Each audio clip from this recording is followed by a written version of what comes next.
Hi, and welcome to C Programming for Arduino, a step-by-step guide. The real power of microcontroller is its ability to read data and take single or multiple actions based on that data.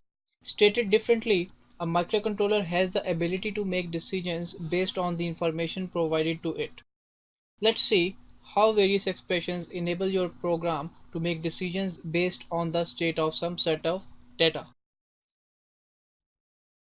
A decision is often based on comparing the states of two or more pieces of data. You make such decisions all the time, probably without thinking much about the process that is involved in making the decision. The phone rings and you get up to answer it. Implicitly, you make a decision whether to answer the call or not. Following table presents the relational operators available to you in Arduino C. All of the operators in the table are binary operators and require two operands. The result of all relational operations is either logic true or logic false. For example, consider these three expressions. You can also use variables in these expressions. Consider if a is equal to 5 and b is equal to 4, then following can be examples. These expressions are exactly the same as previous set. Only we substituted variables for the numeric constants. Now let's see how to use the relational operators with some C statements. In a computer program, unless the central processing unit is told to do otherwise, the CPU processes the source code program instructions in a linear top to bottom manner. That is, program execution starts at whatever is designated as the starting point for the program and flows through the source code from the point to the next statement until all of the statements have been processed. In an Arduino C program, the starting point for the program is the function named setup. The program processes all of the statements in the setup function block starting with the first statement and marches through the statements from statement 1 to statement 2 to statement 3 until it reaches the closing parenthesis of setup function block. You can, however, alter this linear processing flow by using an if statement. The syntax for an if statement looks like this.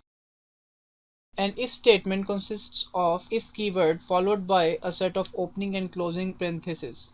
Within those parentheses is an expression that evaluates to either logic true or logic false. After the closing parenthesis of the if test is an opening brace character. The opening brace is followed by one or more program statements that are to be executed if the if statement test gives logic true. The if block statements are then followed by a closing brace, which marks the end of the if statement block. If the if test is false, then the if statement block is skipped to this statement and does not execute this block. Consider the following code fragment. The code fragment begins by defining b and initializing it to 10. Then some unspecified statements are executed followed by an if test. If b has remained unchanged by the unknown statements, its value is still 10. Because b is less than 20, the expression is logic true. The if statement block is executed and function do something neat is called and its return value is assigned into b. Then the statement following the if statement block is executed and do something else function is called. If the if test is false, then the if statement block is skipped and the call to do something neat is not made. Therefore, after the test, the next statement to be executed is do something else. Let's revise the complete if statement process. A logic true result of the relational test causes program flow to execute a single or multiple statements in the if statement block. If the relational test result is logic false, then the if statement block is skipped and the program resumes execution at the first statement following the closing brace of the if statement block. As you can see, a decision has been made in the program based on the program's data. Let's continue our discussion with the following examples. Note that the relational test expects a true or false result.